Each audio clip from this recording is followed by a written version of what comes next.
When we return, Oh man, I don't know if you can sell it because I think I just drooled in it. things get a-poppin' in this small town voted #1 in the country. Yes, please do not touch that chair. And we get a VIP tour of the home of the president who lived here. That's when we come back.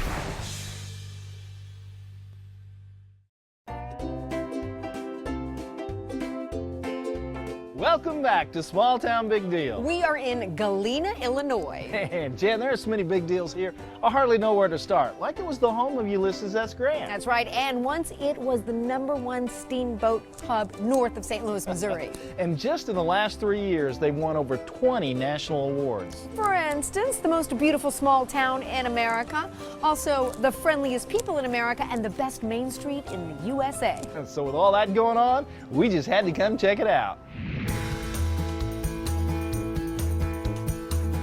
Galena, Illinois is a little bit of a modern-day miracle. Take a stroll downtown, and it kind of feels like the land that time forgot. How do you describe Galena to someone who's never been here before? I tell people it's fantasy land. Chris Hamilton is the president and CEO of Visit Galena. The minute that you turn onto Main Street, you realize you have traveled back in time. Yeah, So we tell people time travel is real. yeah. I like it. It is. It's a town that urban renewal has passed by.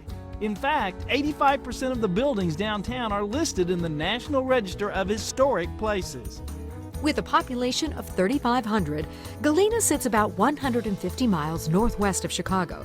It was built along the banks of the Galena River in an area of gentle rolling hills and valleys. Here's an interesting tidbit.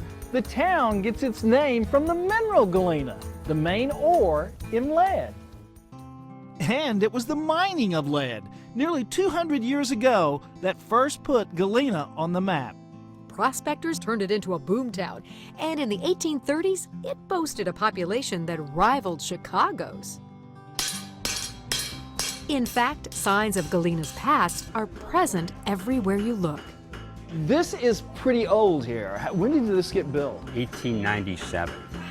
This shop, along the course of its history, has always remained a forge and anvil blacksmith shop. And the tools in the shop are the tools that were in the hands of the men who worked in this shop. We aren't singular, but we are in a very small category of blacksmith shop. So history is certainly alive and well in Galena's blacksmith shop. But for those of us with a slightly more refined sensibility, there's the DeSoto house, which opened its doors back in 1855. It's the oldest operating hotel in Illinois, and it was U.S. Grant's presidential headquarters. We've had Abraham Lincoln give speeches off our balcony, and Stephen Douglas. We've had notables as Tom Thumb, Susan B. Anthony. They've been at the hotel in the past. But for Civil War buffs like me, our next stop was simply incredible. Well, welcome to the Grant home. Oh, it's beautiful. Getting our own private tour of President Ulysses S. Grant's home was really special. 90% of all the furniture is original, but all the furniture in this room is all original when the Grants lived here. That was Grant's favorite chair. He liked that chair so much, he took that to Washington when he was elected president, brought it back 8 years later. It does look pretty comfortable. Just leave it to Rodney for almost getting us thrown out of there. And yes, please do not touch that chair. I always say when I retire, I'm going to sit in this chair before I retire, because if I sat in it now, I'd be retired the next day. Grant was one of 9 Union Army generals who called Galena home. And when the war was over, this house and all its furnishings were given to him as a gift for winning the war. The table is set up just like they would have done in the Victorian style at that time. All the silver service on the table and the sideboard were all bought by Mrs. Grant when she was the First Lady. And that looks good enough to eat. It So does. I'm just saying, that was really good. Not good enough for President Grant, though. He'd like to have his meat burnt.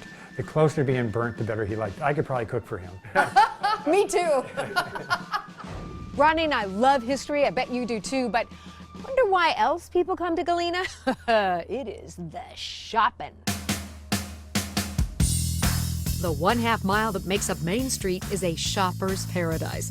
And it's 130 shops that you can just walk in one door after another. You don't have to walk forever. You have a new shop right in front of your face every step you take.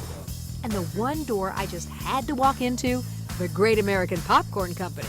Dave Lewis has been Galena's king of pop since 1994. So it's safe to say that you're sort of a popcorn mad scientist? A little bit of that whole Willy Wonka thing, yeah. It's literally, you're limited only by your imagination of what you can come up with. Going in now. Oh, that's a beautiful sight. Dave was kind enough to show me how to whip up a batch of my personal favorite, salted caramel. Oh, it smells like heaven. Okay. Oh man, I don't know if you can sell it because I think I just drooled in it. You did that on purpose so you could take the whole batch home. I did. This one has some stuff that's gonna make you laugh. Come on in. And our last stop, Poopsie's, a one-of-a-kind gift and toy shop with an emphasis on fun. Just go ahead and give it tucks like your kid on Halloween. Shops like Poopsie's recently helped Galena top another best of list. The town was named winner of the Best Shopping on Main Street competition. But yeah, I think that was a great contest. Look at, you're pretty proud of yourself. I know, You're like, hey, I love when we win these things. The contest, sponsored by ShopOnMain.com, also named Bristol, Tennessee, and Virginia, and Old Town Lansing, Michigan, among its other winners. Good things still do come in small packages. More Small Town Big Deal coming up, so don't go away. Welcome back to Small Town Big Deal. So, congratulations to Galena again for winning the Best Shopping on Main Street. That's right, and I think also the best caramel corn on Main Street. You really like that. I did. That's right. Oh my goodness. Well, we hope you enjoyed the show, and we hope you will like us on Facebook. I'm Rodney Miller. And I'm Jan Carl. Join us again next week when once again we celebrate the great stories from across America. So salted caramel, it's so simple, but that the addition of sea salt into it just really takes it up a notch. So. Okay, you just basically proposed to me by saying salted caramel. Okay, there you go. We'll make sure we get you back here before you leave.